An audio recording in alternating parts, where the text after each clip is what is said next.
You may notice that my voice is extra special today as I did some yoga, so all my energy cycles are spinning around in heaven's chimney suite, all full force and spinning. Oh, my chakras are wide open, as wide open as a molested choir boy's mouth. Yes, I did almost 8 minutes of yoga on my Nintendo Wii. It's a hardcore workout right there. Yoga people aren't simply exercising. No, brothers and sisters. Yoga people are experiencing a Hindu system of philosophy aiming at the mystical union of the self with the supreme being in a state of complete awareness. And to think they make all this happen while wearing unitards on gym mats. Oh, what extraordinary lives these enlightened beings do live.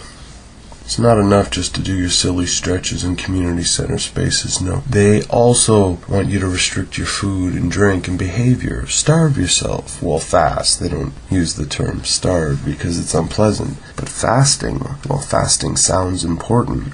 It isn't. In fact, I would be perfectly fine with all the yoga people starving themselves to death, but because being an offshoot of Hinduism, they are already holding our species back. Fun facts about Hinduism. It's the world's third largest religion. This cult began 1500 years before Jesus. And what's the difference between a cult and a religion? Religions don't have to pay taxes, and cults do. You consider yourself spiritually enhanced because you engage in rituals and ceremonies conducted by an anointed one. Reality check.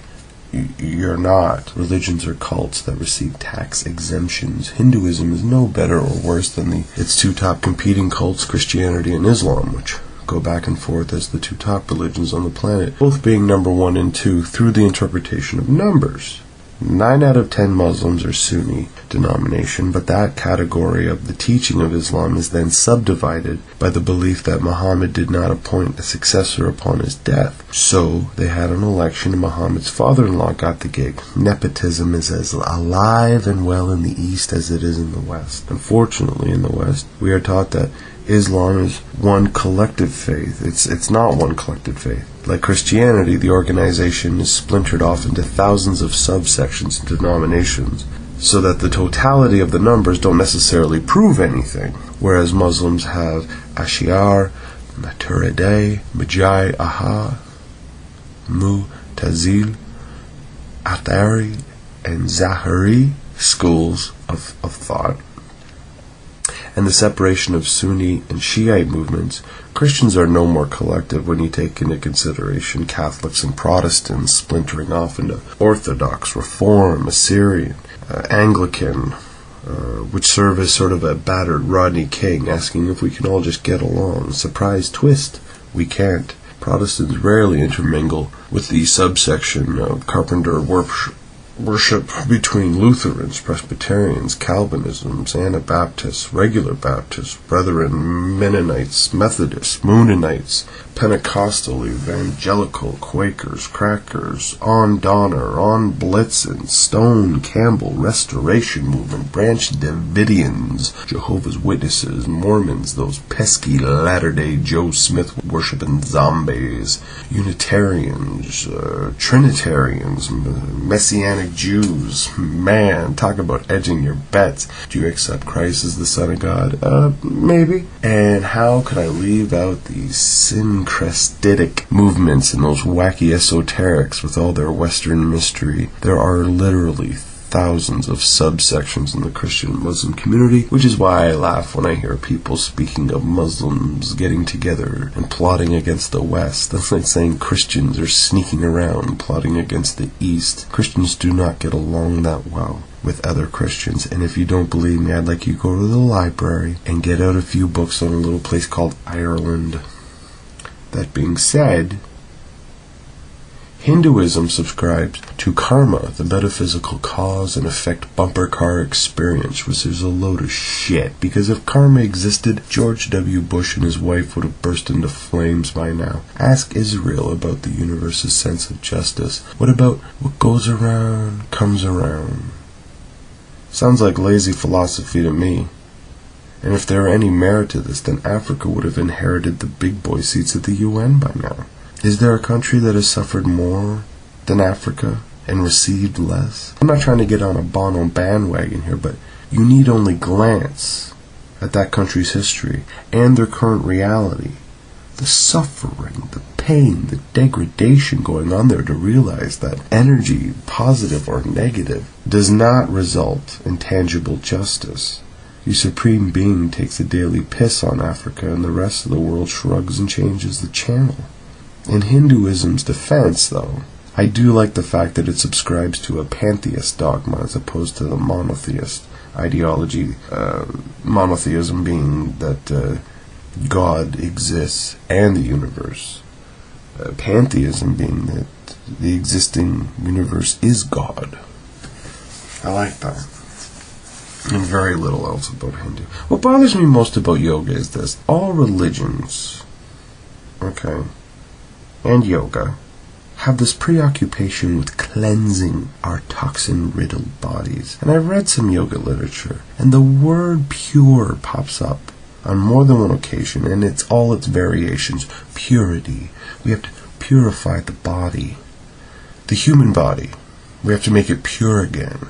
The human body. You know the human body. The one that shits and burps and menstruates and creates pus and boils and tumors and eye snot and regular nose snot and scabs and scabies and crab lice, regular lice, dermatitis, dust mites, later on maggots, rashes, bumps, mumps, measles, bed sores, dandruff, ejaculate, pimples, zits. The same human body that festers and rots and secretes and lactates and sweats and grows fat and bald and eventually becomes a big pile of rotting shit in the ground. Yeah, purify. Let's purify the human body. Fucking dimwits. There's nothing pure about the human body. It's a mishmash of gross and function.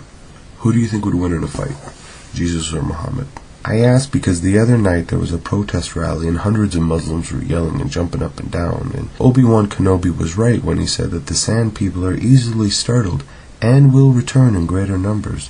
Both cults, Christians and Muslim, claim that their big alpha dog male hero is coming back to Earth soon and will destroy any opposition. With Jesus and Muhammad's fight, you have to consider each of their strengths. Jesus can walk on water and turn bread and fish into even more bread and fish. Neither of these miracles are going to help you in a fight. You never hear somebody say, I think those guys are going to kick our ass. Do we have any more bread or fish? No? Let's try water walking.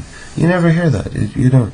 Now, as to Muhammad's strengths, he's Muslim, and that's really all I can say, because joking about Islam will get you killed, motherfucker. I know it's not fair, and I've gone out of my way to mock Christians a lot, but they need to hear it. Besides, you're supposed to turn the other cheek anyway. Christians need somebody to tell them that their fairy tales and mythology, they don't make any sense, and in the grand scheme of things, they're actually kind of annoying. Christians and Muslims will preach that if you believe enough and serve their invisible master enough, you'll get to live in paradise forever. And I have news for these delusional people. If your God wanted you to be in paradise, you'd be in paradise now. You wouldn't have to audition for heaven on earth. But God wants us to earn it with good deeds and courage. Okay, I get it. So God is like the dungeon master in Dungeons and Dragons. You earn points and then you trade them in for eternal peace, right? Really? Really? Yeah. Sad. Religious people are so sad. They've equated spirituality to a penny arcade where you have to save up enough tickets playing skeetball and then you get the big plush, fuzzy heaven prize, while all the mongrels and skeptics burn in a lake of fire because they didn't learn the secret handshake or say the magic words every day. Ridiculous. Ridiculous. Ridiculous.